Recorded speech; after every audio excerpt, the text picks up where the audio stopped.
Sir live हाँ start करो मैं इंग्लिश में बोलेंगे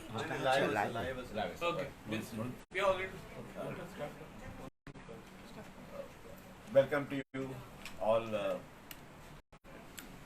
journalist brothers to this press meet organized by the All India Trade Congress Goa State Committee.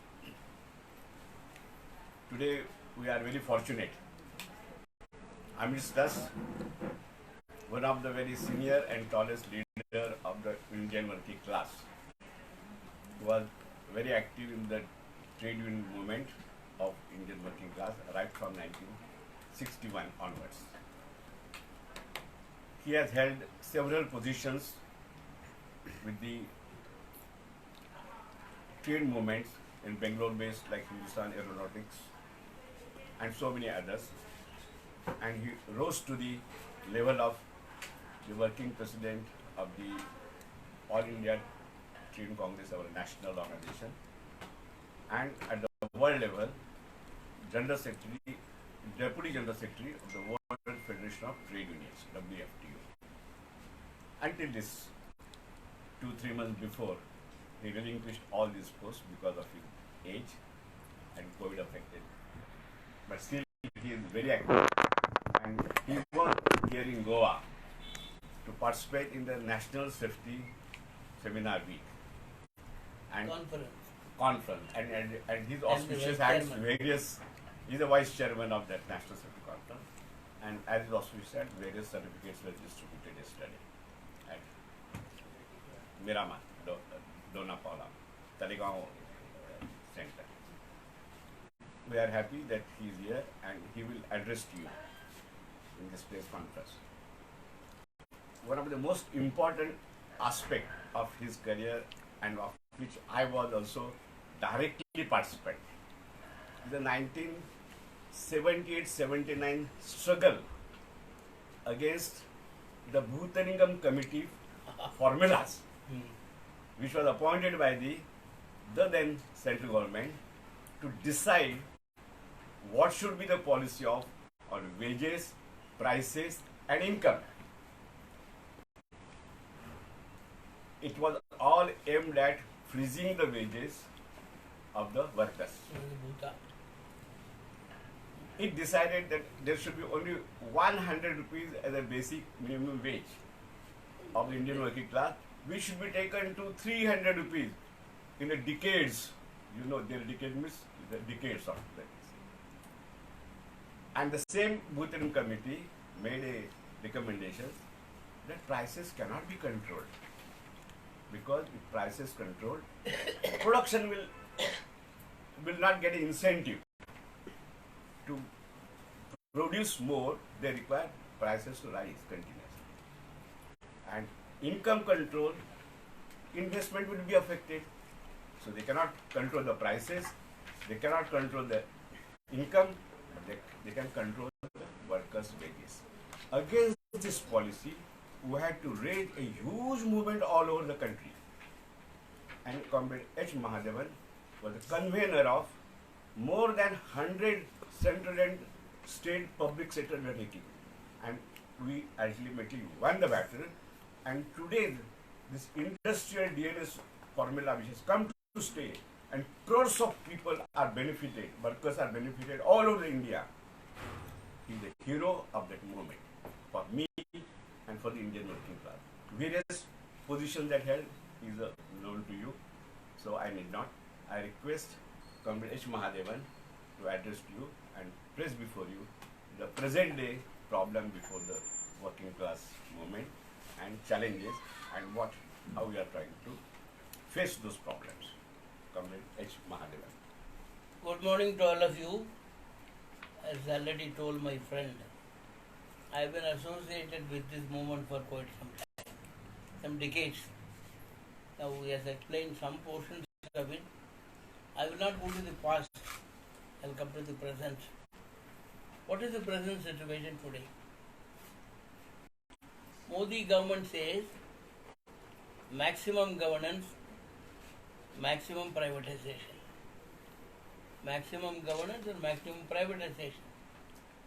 And attack on labor laws uh, repealing the labor laws and to help the corporate sector is going on there. Privatization is free, that is the defense production, major ports, petroleum, natural gas, railways, airline, airports, electricity, steel, highways, telecom, postal services. All these things are getting gradually sought to be privatized. This is one. There is a budget has come now recently. You can see the inhuman criminality, curtailing Narega, ICDS, and other social security schemes are being curtailed, even in the recent budget also. What is the overall situation? The overall situation is government has time and again proved pro-corporate and anti-labor character. Pro-corporate under the guise of labor law reforms, the labor codes have been brought in, 29 labor laws finished, and then in that case the 4 labor codes have come. They are in a sense anti-worker, anti-people and anti-woman. There are no tripartite discussions for the last so many years. Every year there used to be Indian Labour Conference. After Modi's coming, only 1 day, 1 year it was there. Thereafter there was no Indian Labour Conference at all. After 2014, no Indian Labour Conference, it's a tripartite body to discuss various issues. It is not taking place at all. And then this is the character of the government. The Indian Labour Conference was every year used to be discussing and taking out since 2015, as I said, the right to life and right to dignified life is a fundamental right. That is not sought to be taken away. Minimum wages are not protected. For example, the government of Karnataka recently brought out a labor law amendment. What is that amendment? People can work for 12 hours. Every day they can work for 12 hours, not 8 hours. And then if they work for 4 days, 3 days holidays will be there for them thereafter. All the women should work whole night everywhere. With or without protection it is there. This is the Karnataka Act. It was passed without discussion in the assembly. All the parties which are there, they were in support of the capitalist class. So they discussed in the name of production. This is what has done. Unemployment is rampant, it is further accentuating. Labor dispute mechanism are diluted.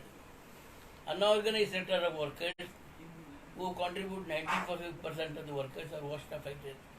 You know the pandemic period, lakhs of people went by walk from here to Bihar and other North Indian states, from Bangalore and South India, etc. There, this thing. There are 2 organizations.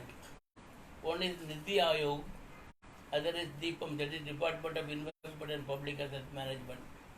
These institutions provide statutory sanction to the government's ill-conceived policies. Many profit-making PSUs ought to be sold. Prime Minister has declared some time back, it is not the government's work to run the business. The government is only to do the business. They will not run the business, means they will not run the government industries. It is what the Mr. Modi has done. Most importantly, there is a bill which has come, which is called a pipeline, National Monetization Pipeline. That is one of the things which is important. It is because under the National Monetization Pipeline, everything can be brought in. Now, for example, they have done away with the standing orders for the people less than 300 people, the labor law amendment. Most of the industries are covering this 300, less than 300 only. There are no standing order for them. Goa, there are many industries, we know that. There are no standing orders, so employer can do whatever they want. It is essentially that coverage. Now the National Monetization Pipeline is a privatization route for everything at a later stage. We fought against it, continue to fight against it, but still the government policy is this, is being a pro-corporate policy. Now one of the important point is, as I said earlier, recently the Central Trade Union met in Delhi and then declared we should go ahead with some program of action. As I explained the present situation shortly, in a short way. Now, what should be done? One is Indian Labour Conference to be conducted, which is not done for the last from 2015. One conference was there. Our Gurudas Das Gupta, who was the head to the General Secretary, he shouted at Mr. Modi, "You spoke and went away, you don't listen to us." That's what he said. And he went away and looking at both sides. Afterwards, there is no meeting at all. This is what has happened. And so we want Indian Labour Conference, which is statutory position, should be conducted. And ILC has done many recommendations in the past. 42nd, 43rd, 44, 45 ILC recommendations. They were discussed in 46. They are not implemented. That is the position now. So we wanted the unanimous recommendation of the tripartite body should be implemented. Labour courts which they have brought now, abolition the act, that should be stopped. I don't know. Now the new general elections are coming. They only made some rules. They have not implemented it, but we are very firm on that. In the Defence Employees Federation, when we are fighting, they brought an act that is called Defence Services Act 2021. We want this to be removed. Universal pension scheme should come, most important. Unorganized sector, there is no pension scheme at all. Organized sector themselves is difficulty. So we want universal pension scheme for the unorganized sector. And then the old pension scheme, new pension scheme, there are, you also know that. We want the old pension scheme to be scrapped, and both central and state government employees should be brought under the NPS, new pension scheme. About stoppage of privatization of public sector, once upon a time, when Pandit Nehru used to say, public sector are the modern temples of India. Temples of India are made in Ayodhya and some other places. Modern temples are getting closed. That is the Modi's formula now. And then I already told you, National Monetization Pipe Scheme. There are many burning issues are there. The government of the central trade unions have taken a decision to start a year-long program in a phased manner from April onwards. There will be a year-long program that will be decided by all central trade unions. To some extent barring BMS, but some places BMS also comes. Otherwise, AITUC, CITU, INTUC, HMS, UTUC, UTUCLS, all DMK union, all of them are together in this. So this is the situation today, and we have been fighting in the national level. And I believe in Goa also, our comrades who are here with a vast experience, with their vast participation in this struggle, they are also continuing the same struggle in a different way, because their industries are small. At the same time, government is trying to do away with it, the local government also. So this is the present situation, and in which we have been going. I have come to Goa for a different purpose. There was yesterday and day before, there was a National Safety Council. I am the vice chairman of this program was there. We gave away the prizes to hundreds of best working organizations. I also gave away a number of prizes as the vice chairman. So this is the purpose. So I thought I would also meet our friends here. If you have got any specific questions, please tell. I will answer that. Thank you. You want to add something? No, first let them put the questions. Okay. For the local issue, we can answer. Okay. I didn't elaborate. I put it. Just For touch local we upon can the add. local issues.